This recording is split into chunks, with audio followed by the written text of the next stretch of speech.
ঈশ্বৰৰ ভক্তবিলাকে যেতিয়া মৰি যায় ঈশ্বৰৰ আগত বহুত বহুমূল্য বুলি কয় আমেন ইয়েছ যিকোনো মোক বিশ্বাস কৰে তেওঁ মৰিলেও জীৱ যিকোনোৱে মোক বিশ্বাস কৰে তেওঁ মৰিলেও জীৱ আৰু যিকোনোৱে জীয়াই থাকি মোক বিশ্বাস কৰে আৰু যদি আমি জীয়াই আছো বিশ্বাস কৰো তেওঁ কেতিয়াও নমৰিব তুমি এই কথা বিশ্বাস কৰিছানে আপোনালোকে বিশ্বাস কৰে নে হালেলুয়া মই কোৱা না শাস্ত্ৰই কৈছে হালেলুয়া প্ৰেইজ গড সেইকাৰণে আজি আমি যিমান গোট খাইছো ঈশ্বৰৰ বাক্যই কয় প্ৰথম থিছলনিয়া 4 ভালকৈ শুনিব দেই যীশু খ্ৰীষ্টক মানুহবিলাকে কয় নমৰে তেওঁবিলাকে শুই যায় বুলি লিখা আছে নিদ্ৰিত হয় বুলি কৈছে কেলে যীশুৱে তেওঁবিলাকক মাতিব আৰু মাতি ভাতি তেওঁবিলাকে ওলাই আহিব হালেলুয়া মই আপোনালোকক শাস্ত্ৰৰ পৰা দেখাই দিম প্ৰথমে থিছলনিয়া 4:15-16 এই কাৰণে প্ৰভুৰ বাক্যৰ দ্বাৰাই আমি তোমালোকক এই কথা কৈছো যে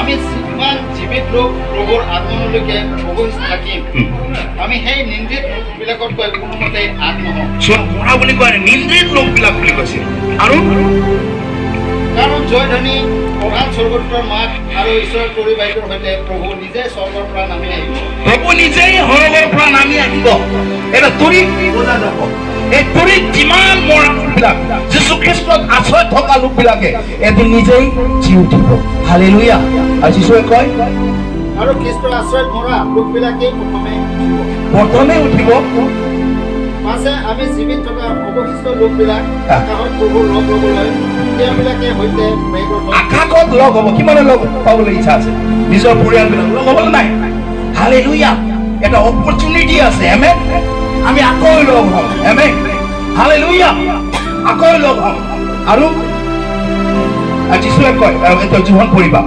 5:25 জোহনে লিখা হ'ব এটা 5:25 লিখা আছে যীশুৱে তেওঁবিলাকক মাতিব হালেলুয়া আৰু তেওঁবিলাকক মাতি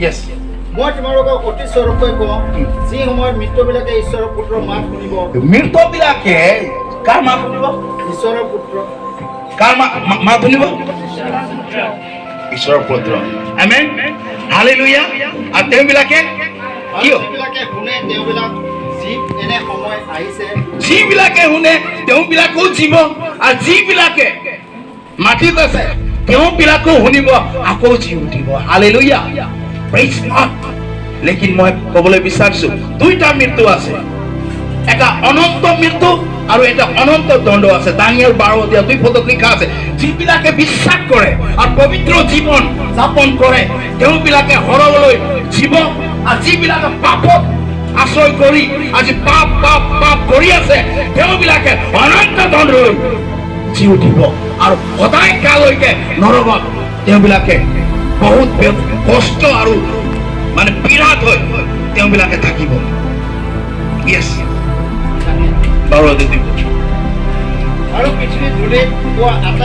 পৃথিৱীৰ ধূলিত হোৱা আটাইলৈকে হাৰ পাব সেইবিলাকে অনন্ত জীৱন আৰু সেইবিলাকে অনন্ত লাজ আৰু ঘিণৰ নিমিত্তে হাৰ পাব ঘিণ পাব সেইকাৰণে মই বেছি ক'বলগীয়া বিচৰা নাই কিয় বাইবেলত লিখা আছে ঈশ্বৰৰ বাক্য খালি খ্ৰীষ্ট মানুহবিলাকৰ নহয় কাৰ কাৰণে হয় প্ৰথম জোহন 2:1 লিখা আছে খালি খ্ৰীষ্টবিলাকৰ নহয় জোহন 3:16 এই কথা ঈশ্বৰে প্ৰতিজ্ঞা কৰিছে এই মানৱ জাতিৰ কাৰণে জোহন 3:16 আৰু প্ৰথম জোহন 2:1 লিখা আছে 2:1 হে মোৰ কুপাহত তোমালোকৰ যেন পাপ নকৰা এই আশাৰে মই তোমালোকক কওঁ এইবোৰ কথা লিখিছো কোনোৱে যদি পাপ কৰে আপুনি ভয় নকৰিব কিয় 2021 বছৰৰ আগত আপোনালোকে যদি কিবা পাপো কৰিছে প্ৰভু যীশু খ্ৰীষ্টই কেলভাৰী ক্ৰুচত পাপৰ কাৰণে তেওঁ বলিদান হৈছে আৰু বাইবেলে কয় যিকোনোৱে বিশ্বাস কৰে তেওঁৰ পাপৰ পৰা তেওঁ মুক্তি আৰু ত্ৰাণ পাব বুলি লিখা আছে হালেলুয়া কেৱল খ্ৰীষ্ট মানুহবিলাকৰ নহয় গোটেই জগতৰ কাৰণে বা শাস্ত্ৰ এনেকৈ কয়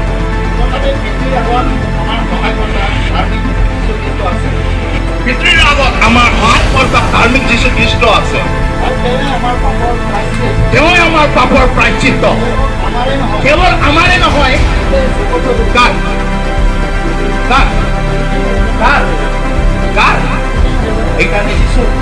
is the answer of the cancer. যিচু আনসাৰ হয় কেঞ্চাৰৰ। আমি ডুমডুমাত আছিলোঁ, আছাম মেডিকেলত হৈ গ'ল। কম বয়স 60 পৰা আমাৰ মা অকণমান বয়সৰ আছিলে, 60-75। ডিব্ৰুগড় আছাম মেডিকেলে কৈছে গোটেই গুৱাহাটী চব লাষ্টত কৈছে এটা ফোন আহিল। মই বাইকত আছিলোঁ আৰু তেওঁৰ ল'ৰাই তেওঁ মিনিষ্ট্ৰি কৰে, মোক ফোন কৰিছে মোৰ মা লাষ্ট ষ্টেজত আছে, কেঞ্চাৰ, গোটেই শৰীৰত কেঞ্চাৰ আৰু টিউমাৰ হ'ব পেটত বুলি কৈছে। পাষ্টৰ মোৰ মাৰ কাৰণে অলপ প্ৰাৰ্থনা কৰি দিলে। মই বাইকৰ ওপৰৰ পৰাই একদম ৰাস্তাত আছিলোঁ আৰু প্ৰাৰ্থনা কৰিছোঁ। প্ৰাৰ্থনা কৰাৰ পাছত কি হৈছে, এনেকুৱা আনচাৰ দিছে। তেওঁৰ যিটো টিউমাৰ পেটত আছিলে ফাটি ওলাই গৈ আজি সেইখন মাটিৰ পৰাকে জীয়াই আছে। হালেলুয়া। যিবিলাকে ডক্টৰবিলাকে নকৰা কাম যিচু খ্ৰীষ্টই কৰি দেখাই দিয়ে। আমগুৰিত এজনী ছোৱালী আছিলে, যিচুক নজনা আছিলে। 2016 চনৰ কথা হয়। তেওঁবিলাকে যিচুক নাজানে। আমি প্ৰমাণত আছিলোঁ। এজনী ছোৱালী দৌৰি আহিলে কৈছে, ছাৰ আমাৰ ছোৱালী উঠাইছে যোৱাকালি আৰু ঘৰত বহুত অশান্তি চলি আছে, পুৰুষ আপুনি অলপ প্ৰাৰ্থনা কৰি দিব। আমি কি কৰিলোঁ, প্ৰায় ৰূপ আছিলে, আমি তেওঁৰ ওপৰত যেতিয়া মূৰৰ হাত দি প্ৰাৰ্থনা কৰিছোঁ, উইদিন 10 মিনিটৰ পাছত এদিন মৰা ছোৱালী মৰা পাইছে। হালেলুয়া। Praise god. মোৰ ঘৰ নাই, কেৱল Jesus is the answer of the cancer. যদি আপোনালোকে টেষ্ট কৰিব পাৰে, প্ৰাৰ্থনা কৰিছোঁ, আপোনালোকে ৰিজাল্ট পাব। হালেলুয়া। Praise god. আজিও ঈশ্বৰে মহৎ আশ্চৰ্য কামবিলাক কৰি আছে। প্ৰাৰ্থনা কিয়? যিশুৱে কৈছে মোৰ নামত বোলে মোক বিশ্বাস কৰিবা, মৰিলেও জীৱা বুলি লিখা। সেইকাৰণে আমি যেতিয়া বাক্য পঢ়িম ভাল শুনিবা। ইয়াত লিখা আছে মৰা এনেকুৱা হয়। প্ৰথম পুৰঞ্চি 15 অধ্যায় 40 পৰা 44 পঢ়িম। আৰু লাষ্ট যিটো মৃত্যু, এই মৃত্যু যিচু খ্ৰীষ্টই এদিন একেবাৰে ধ্বংস কৰি দিব আৰু পৃথিৱীত কেতিয়াও মৃত্যু নহয়। হালেলুয়া। আৰু পৃথিৱীত প্ৰথম শেষ পেৰি আৰু যিচু খ্ৰীষ্টই তেওঁ শেষ কৰিব।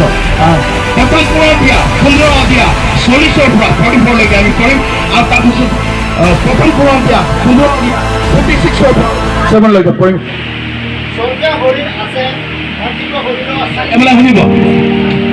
সৰগীয়া শৰীৰ মানে হেভেনলি বডি, সৰগৰ শৰীৰো আছে আৰু পৃথিৱীৰ শৰীৰো আছে। এই শৰীৰ বডি এইটো নষ্ট হোৱাৰ পাছত আপোনাক এটা শৰীৰ আপোনালোকে পাব। হালেলুয়া। Praise god. আৰু কি বুলি লিখা আছে চব? কিন্তু স্বৰ্গবিলাকৰ মাটি এক প্ৰকাৰ আৰু পাৰ্থিৱ শুনক, পাৰ্থিৱ শৰীৰ বেলেগ অবিলাসা আছে, লেকিন ইটো শৰীৰ যেতিয়ালৈকে চেঞ্জ নহয় তেতিয়ালৈকে তাক নাপায় আপোনালোকে। এমেন। কেতিয়া সময় হ'লে এইবিলাক বিষয়ে আমি কথা পাতিম। আকৌ লাষ্ট এইটো পঢ়ি দিম 56-57। লাষ্ট পেৰি যিটো মৃত্যু হয়, ঈশ্বৰে মৃত্যুটোক ধ্বংস কৰিব। আৰু পাপৰ বল হয়তো ঈশ্বৰ তেওঁ আমাৰ প্ৰভু যীশু খ্ৰীষ্টৰ দ্বাৰাই আমাৰ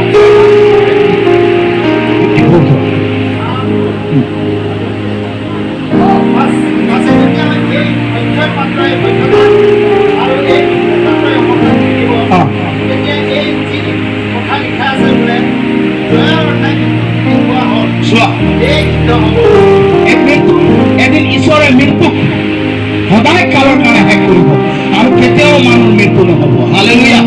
আপোনালোকে আমাৰ জানে ঈশ্বৰে এটা অপৰচুনিটি থৈছে। হালেলুয়া। কোনোৱে মৰিবলৈ বিচাৰে। কিবা অলপ যদি গাড়ী ধৰক কোনোৱে মৰিব নিবিচাৰে। ঈশ্বৰে কৈছে আপোনাৰ আৰু মোৰ কাৰণে এটা নতুন পৃথিৱী। নাথা বিজ্ঞানীকে কৈছে পৃথিৱী ধ্বংস হ'বলৈ গৈ আছে, লেকিন ঈশ্বৰে আগৰ পৰা এটা নতুন পৃথিৱী বনাই থৈ দিছে। বাইবেলে কয় যিচুৱে 65ৰ 17 পদত লিখা আছে এটা নতুন পৃথিৱী যুগত হৈ আছে। যদি যাবলৈ ইচ্ছা আছে তেনেহ'লে এই কিতাপখন পঢ়িবলৈ ৰেডি থাকিব। হালেলুয়া। Praise God. আমেন। সবাই থিয় হওক। এই বাক্য 65 পুত্ৰ 5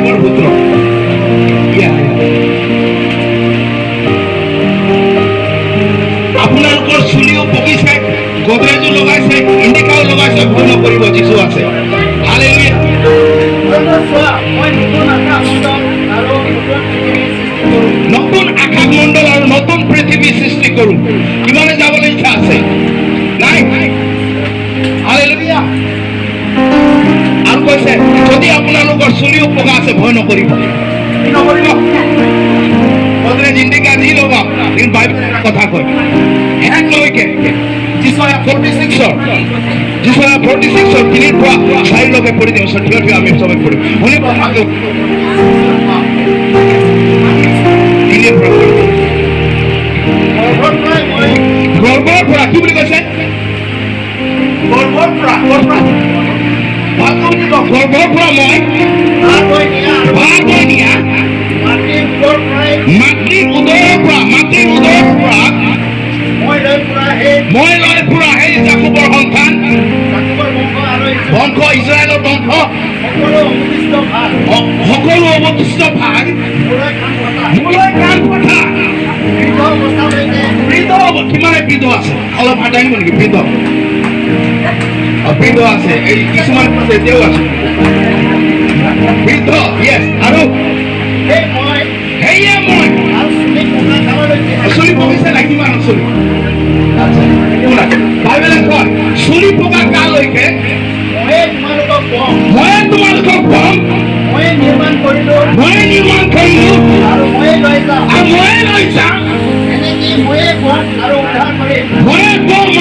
উদ্ধাৰ কৰিম হালেলুয়া এইকাৰণে বাইবেলে কয় য'ৰ পৰা আহিছিলে মাটিত তাক চিন্তা কৰিব নালাগে আমেন হালেলুয়া তাই এতিয়া আহিবলৈ সময় আপোনালোকে হালেলুয়া প্ৰেইজ গড আছে যিবিলাকে আপোনালোকক এৰি গৈছে তেওঁবিলাকে আকৌ আহিব আৰু কৈছে তেওঁবিলাকৰ কাৰণে নাকান্দিবা বুলি কৈছে কি কৈছে জিৰমিয়া 22:10 লিখা আছে তেওঁবিলাকৰ কাৰণে নাকান্দিবা আহক আমি দুটা হাত ভগৱানৰ তুলি এই পৰিয়ালৰ কাৰণে আৰু আমি যিমানে জীয়াই আছো চবে ইজনে ইজনৰ কাৰণে আমি আজি প্ৰাৰ্থনা কৰিম চবে মূৰটো হ'ব চকু বন্ধ কৰিব আৰু যদি কিবা আপোনালোকৰ বিশেষ কিবা প্ৰব্লেম সমস্যা আছে প্ৰাৰ্থনা ল'বলৈ গীৰ্জাৰ পাছত আপোনালোকে আহিব কিবা বিশেষ যদি কাৰোবাৰ বেমাৰ আছে প্ৰাৰ্থনা কৰিবা ঠিক আছে